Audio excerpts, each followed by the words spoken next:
Olá pessoal, tudo bem? Galera, essa é a nossa primeira videoaula do curso de instalações elétricas residenciais e prediais. No vídeo de hoje, nós iremos falar sobre geração de energia, corrente elétrica e frequência elétrica. Você assistindo essa videoaula, entendendo direitinho tudo o que foi explicado, pode ter certeza que qualquer outro conteúdo que você vê sobre instalações elétricas, sobre eletricidade, vai estar fundamentada em cima dessa videoaula de hoje. Vamos para o conteúdo. Galera, o nosso corpo, o corpo dos seres vivos, seja humanos ou animais, são feitos de células. Existem células vivas no nosso corpo. E nos materiais condutores, em especial o cobre, existem partículas invisíveis chamadas de elétrons livres. A partir de 1819, alguns cientistas, físicos, matemáticos, através de pesquisas, descobriram que quando um condutor de cobre em forma de bobina se aproximava de um ímã, esses elétrons livres corriam de um canto para outro, ou seja, de uma extremidade à outra do condutor. O ímã, por sua vez, galera, tem polos, tá? Polo norte e polo sul. Quando você pega dois ímãs com polos iguais, eles se repelem. Ímãs com polos diferentes se atraem. Portanto, pessoal, sempre que a bobina se aproxima do ímã, foi constatado que existia uma corrente elétrica no condutor da bobina. Ou seja, imagine aqui que eu vou ampliar aqui um pedaço desse fio aqui, ó. Aqui, ó. Ampliei um pedaço dele. Imagina que os elétrons estão assim, ó, desordenados. Um para cada lugar. Quando se aproxima do polo norte do ímã, esses elétrons, eles se posicionam em um único sentido, tá? E todos eles correm para a extremidade do condutor. Ficam todos aqui, ó, correto? Então, digamos, aproximou a bobina do ímã, os elétrons que antes estavam desordenados, eles correm nesse sentido aqui, ó. E vêm parar aqui, ó. Fica todo mundo acumulado aqui. Como se tivessem se assustado e correram para outra extremidade do condutor, da bobina. O cara descobriu também que quando essa bobina se afasta do ímã, esses elétrons que antes estavam aqui, eles retornam. Ou seja, ele faz o sentido inverso. Naturalmente, sozinho, tá? Eles voltam para cá, ó. Antes eles estavam aqui e eles voltam e aí eles ficam, dessa vez, todos acumulados aqui, ó, na outra extremidade. E para, tá? Então eles fazem o sentido inverso. Aí vem todo mundo para cá. Então, nas experiências que ele fez, através de um equipamento chamado galvanômetro, ele pôde constatar isso. Aproximava a bobina do ímã, ele percebia uma corrente elétrica em um sentido. Quando ele afastava, a corrente elétrica fluía no sentido oposto. Agora, uma coisa curiosa para a gente pensar. Por que será que toda vez que a bobina se aproxima do ímã, os elétrons correm para um lado? E quando se afasta, eles correm para um outro? Qual que é o segredo? Qual que é a lógica disso? Qual o significado desse fenômeno? Eu vou explicar aqui para vocês agora. Hans Christian foi o cara que fez essa descoberta. Tá? Ele descobriu que, assim como o ímã tem polo norte e polo sul, vamos imaginar aqui um outro ímã, a razão pelo qual os elétrons correm de uma ponta a outra do condutor é porque que a bobina, ao se aproximar do polo norte, ela também fica magnetizada, ou seja, também cria um campo magnético. Só que esse campo magnético que cria na bobina é igual ao campo magnético do ímã. Ou seja, quando ela se aproxima, o campo magnético aqui cria uma polarização também igual à polarização do ímã. Aqui nós temos o polo norte, ela também cria um campo magnético polarizado como polo norte. E como nós já vimos, polos iguais se repelem, polos diferentes se atraem. Podemos representar o que acontece dentro de um gerador através de um gráfico da seguinte forma. O ímã dentro do gerador de energia, ele é fixo, tá? A polaridade nunca muda, ele é o estator. A bobina fica no rotor, apenas a bobina gira. A bobina, conforme já falado, ela muda de polarização. Ora, ela está com o norte, o sul e o norte, ora, ela está como norte e sul. Então a bobina aqui ela muda de polarização, mas os ímãs não. Eles sempre serão norte e sul, sempre. Tá? Então, representando em um gráfico, digamos que num osciloscópio, para você ver isso em um gráfico, ficaria assim. Quando a bobina estiver aqui em cima, é como se ela estivesse aqui, ó. Quando ela se afasta, que estiver aqui, ó, ela desceria, a senoide desceria e ficaria aqui no eixo zero, tá? 0 volt. Quando ela estiver nessa posição, seria essa parte aqui, ó. E quando ela estiver nessa posição,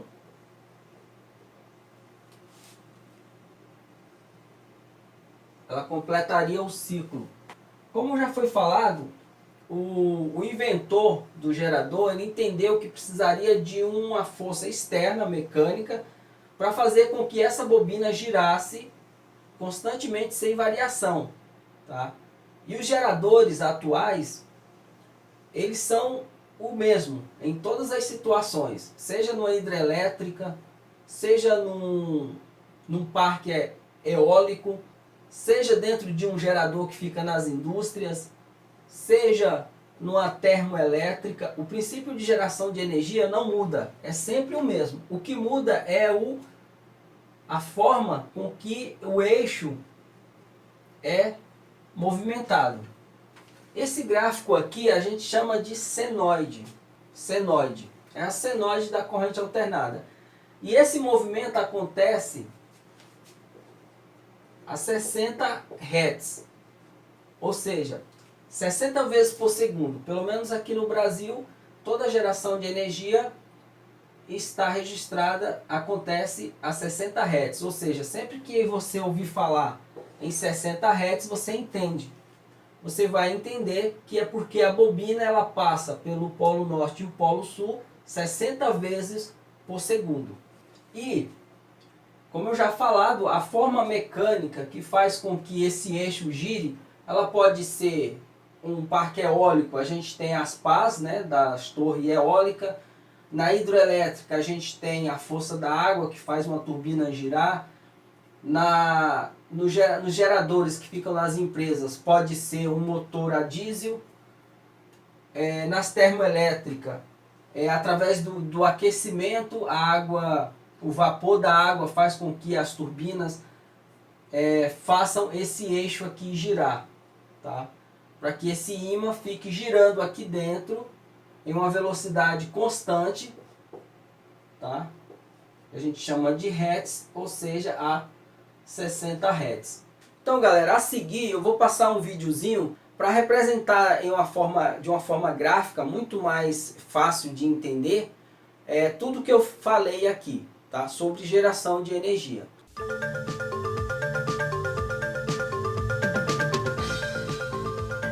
Conceitos em ciências. Eletromagnetismo. Indução eletromagnética.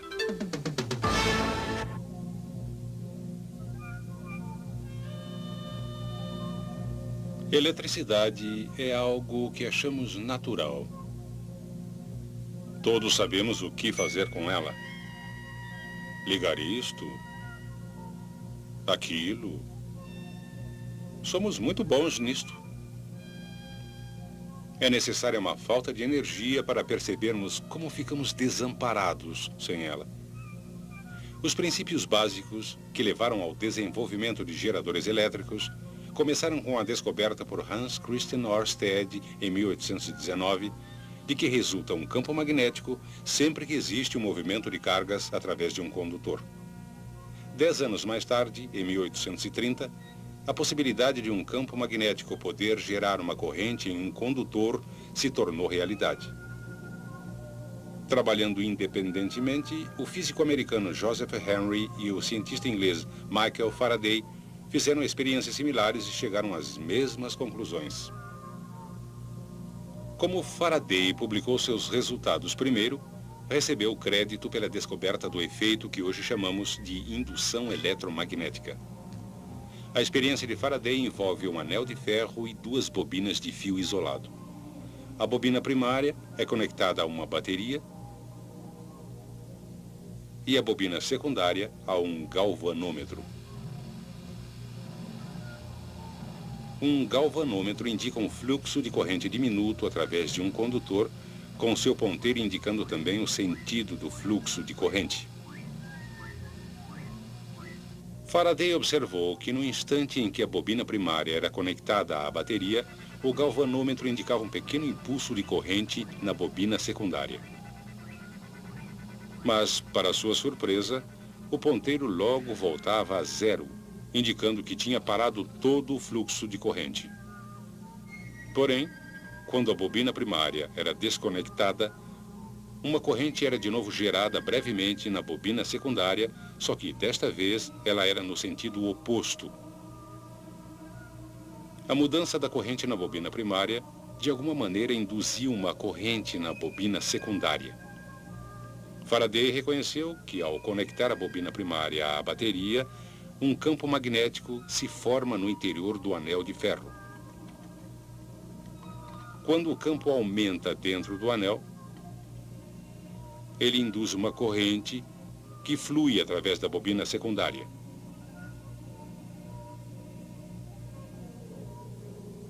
Depois que o campo no anel chega à sua intensidade máxima, não existe mais alteração no interior da bobina secundária. O resultado é que não existe mais corrente na bobina secundária. Quando desconectamos a bobina primária, desaparece o campo magnético que ela produzia. Quando o campo no anel desaparece, ele novamente induz uma corrente na bobina secundária, agora no sentido oposto. Hoje chamaríamos o aparelho de Faraday de transformador. Continuando suas experiências, ele verificou que chegava aos mesmos resultados usando um ímã em forma de barra em vez da bobina primária e do aparelho de anel. Podemos indicar uma das conclusões mais importantes das experiências de Faraday da seguinte maneira: enquanto o campo magnético do interior da bobina estiver variando, será induzida uma corrente nessa bobina. Em 1832, este princípio foi usado pelo francês Hippolyte Pixii para desenvolver o primeiro gerador elétrico. Embora fosse claro que a corrente induzida fluía em sentidos diferentes, dependendo de o campo magnético estar crescendo ou diminuindo, o mistério era por que isso acontecia. 2 anos mais tarde, o físico alemão Heinrich Lenz deu a resposta. Ele percebeu que a corrente induzida gerava seu próprio campo magnético. Ainda mais importante, Lenz descobriu que o campo magnético induzido é sempre oposto à variação do campo magnético externo que o causou em primeiro lugar. Um polo sul na extremidade próxima da bobina é induzido quando o polo sul do ímã, em forma de barras, se aproxima da bobina,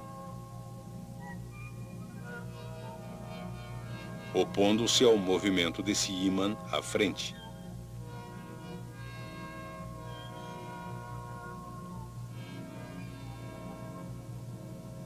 A beleza dessa sua descoberta, hoje conhecida por Lei de Lenz, é que podemos agora identificar ambos os polos do campo induzido. E podemos aplicar a regra da mão esquerda a bobinas para determinar o sentido da corrente induzida. Lembre-se que o polegar aponta o polo norte e os dedos apontam o sentido do fluxo de corrente. Depois que o ímã em forma de barra para de se mover, o campo não varia mais. Assim, não haverá corrente induzida e, portanto, nenhum campo magnético. Em outras palavras, tudo na bobina para. Agora, vamos supor que começamos a afastar o ímã em forma de barra. Novamente flui uma corrente e é induzido um campo magnético que se opõe ao movimento, agora estabelecendo o polo norte na extremidade próxima da bobina.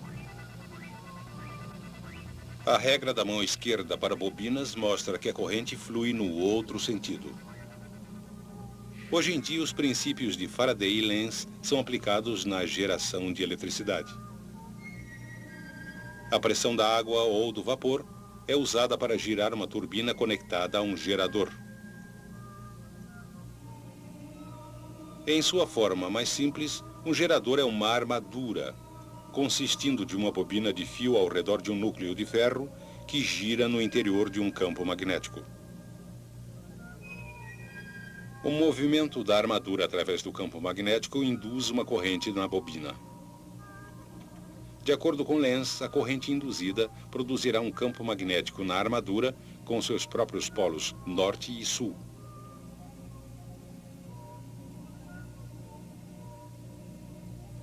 Este campo exercerá oposição ao movimento da armadura através do campo magnético externo. Daqui até ali, essa extremidade da armadura será o polo norte.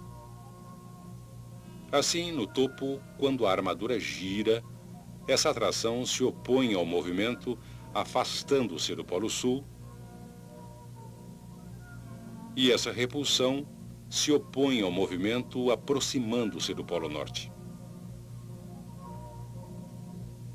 Quando a armadura gira passando pelos polos externos, a corrente induzida e o campo magnético se invertem, opondo-se ao movimento através da segunda metade da rotação.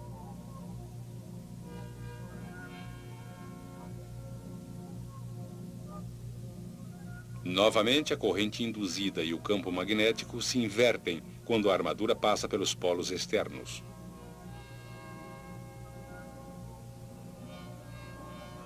Como o sentido da corrente se inverte a cada meia rotação, o movimento de cargas resultante é chamado de corrente alternada. E o princípio da indução eletromagnética é usado nos enormes geradores elétricos que fornecem a corrente alternada de que tanto precisamos.